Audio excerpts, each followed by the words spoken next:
नमस्कार दोस्तों। अभी रिसेंट में आपने एक बहुत बड़ी न्यूज सुनी होगी। टाटा मोटर्स का डीमर्जर होने वाला है।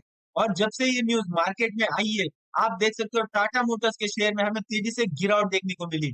लेकिन अब डीमर्जर होने के बाद टाटा मोटर्स का बिजनेस कैसे रहेगा, कौन से कंपनी के अंडर कौन से बिजनेस आने वाले हैं, और इनका डीमर्जर के बाद स्प्लिट रेशियो कैसे रहेगा, ये भी जानना आपके लिए बहुत जरूरी है। सबसे पहले आप एक आसान मीनिंग जान लीजिए। डीमर्जर यानी कंपनी स्प्लिट होने वाली है। टाटा मोटर्स कंपनी दो अलग कंपनीज में स्प्लिट होने वाली है, डिवाइड होने वाली है। डीमर्जर से पहले टाटा मोटर्स के अंडर मल्टीपल बिजनेसेस आते थे। जैसे पैसेंजर व्हीकल्स का बिजनेस, इसमें आते थे Tata cars, SUVs, electronic vehicles. Commercial vehicle का बिजनेस, इसमें आते थे ट्रक्स एंड बस का बिजनेस।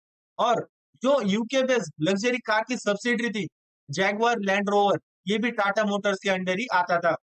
इन तीनों के बिजनेस मिलाकर टाटा मोटर्स के शेयर की प्राइस ऊपर नीचे जाती थी। लेकिन अब डीमर्जर होने के बाद टाटा मोटर्स अब दो अलग कंपनीज में डिवाइड होने वाला है।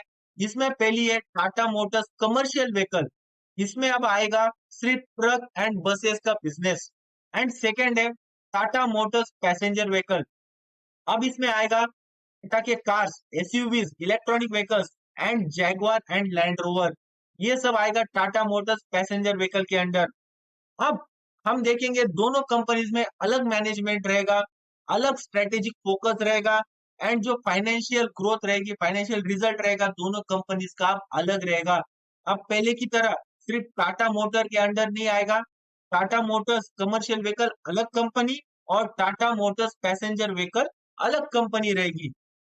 अब आप हम ये जानेंगे कि जो टाटा मोटर्स ने डीमर्जर किया है, ये क्यों किया है, इसके पीछे इंपॉर्टेंट रीजन क्या है, डीमर्जर करने की वजह क्या है। डीमर्जर की सबसे पहली और अहम वजह यही रह सकती है कि आप टाटा ग्रुप को अपने बिजनेस पर फोकस बढ़ाना है।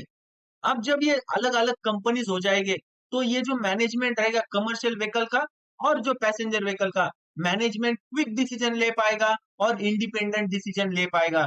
अभी रिसेंटली आपने देखा होगा, जब से अमेरिकन टैरिफ लगा है, इसकी वजह से जो जैगवार का सेल है वो कम हो चुका है। और जो उनके कार का सेल होता था रिसेंटली, वो बहुत ही डाउनफॉल में चले गया है, नीचे की तरफ आ गया है। इसकी वजह से सेल बढ़ाने के लिए क्या स्ट्रेटेजीज इंप्लीमेंट करनी है, ये पूरा टाटा मोटर्स के अंडर ही आता था। लेकिन अब मैनेजमेंट अलग से हर एक सेगमेंट पर फोकस कर पाएगा। और इसकी वजह से हमें जो Tata Motors group of share है, टाटा कमर्शियल व्हीकल और पैसेंजर व्हीकल का, इसमें हमें ज्यादा ग्रोथ भी आप देखने को मिल सकती है। दूसरा मेन रीजन है बेटर वैल्यूएशन हो पाएगा टाटा के जो कंपनीज के शेयर्स है, जो कंपनी का बैलेंस शीट है, वैल्यूएशन है, उसका प्रॉपर वैल्यूएशन हो पाएगा।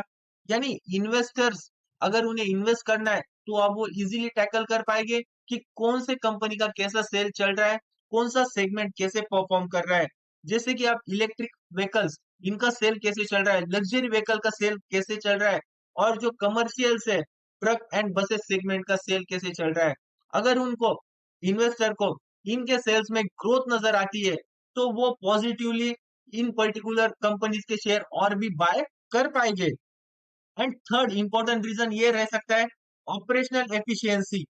यानी अगर कंपनीज को फंड रेज करने के, कंपनी के और भी ग्रोथ के लिए, तो वो प्रॉपर स्ट्रेटेजिक पार्टनरशिप बना सकते हैं और भी फंड्स ग्रो कर सकते हैं सेपरेट सेगमेंट के लिए।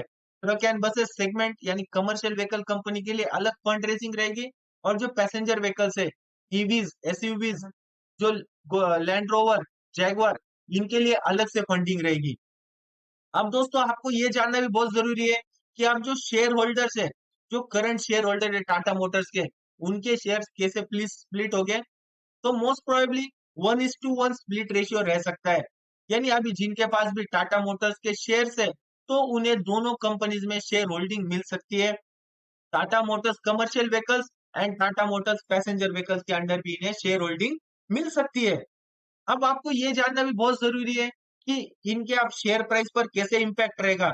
यानी जब डीमर्जर हो जाएगा 14 तारीख के बाद, 14 अक्टूबर के बाद, तो टाटा मोटर्स कमर्शियल व्हीकल्स अलग कंपनी लिस्ट हो जाएगी और टाटा मोटर्स पैसेंजर व्हीकल अलग कंपनी लिस्ट हो जाएगी एनएसई और बीएसई पर।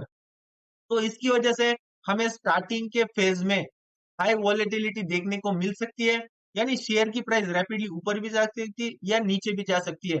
लेकिन जैसे जैसे कंपनीज के क्वार्टरली रिजल्ट आएंगे और जैसे आपको बैलेंस शीट में रेवेन्यू ग्रोथ डेप्थ ये सब चीजें आप सही तरीके से एनालिसिस करोगे और आपको ग्रोथ नजर आएगी, तो इनकी शेयर की प्राइस लॉन्ग टर्म के लिए कंटिन्यूअस बढ़ भी सकती है। जैसे अभी रिसेंटली टाटा मोटर्स में हमने बहुत तेजी से गिरावट देखने को मिली है। एक सालों से कंटिन्यूअस टाटा मोटर का शेयर नीचे की तरफ ही आ रहा है। लेकिन जब ये डीमर्जर हो जाएगा, हमें टाटा मोटर्स के ग्रुप के ये दोनों शेयर कंपनी ग्रो करती हुई नजर आ सकती है। दोस्तों, आपको क्या लगता है कि डीमर्जर के बाद टाटा मोटर्स के जो ग्रुप के कंपनी है कमर्शियल व्हीकल्स और पैसेंजर व्हीकल्स, इनकी शेयर की प्राइस बढ़ेगी या इनकी शेयर की प्राइस और भी नीचे आएगी? प्लीज हमें कमेंट कर कर जरूर बताइएगा। अगर आपको हमारा ये वीडियो वैल्यूएबल लगे तो प्लीज हमारे चैनल को सब्सक्राइब कीजिए और इस वीडियो को ज्यादा से ज्यादा लोगों तक शेयर जरूर कीजिए एंड लाइक एंड कमेंट करना बिल्कुल भी ना भूलिए। That's all friends. आपको और भी शेयर मार्केट की नॉलेज चाहिए तो हमसे जुड़े रहिए और हमारे डेली लेवल्स भी फॉलो कीजिए, जो हम निफ्टी और बैंक निफ्टी के डेली यूट्यूब चैनल पर पुटअप करते हैं और कंसिस्टेंट प्रॉफिट भी कमाते हैं। That's all friends, thank you so much.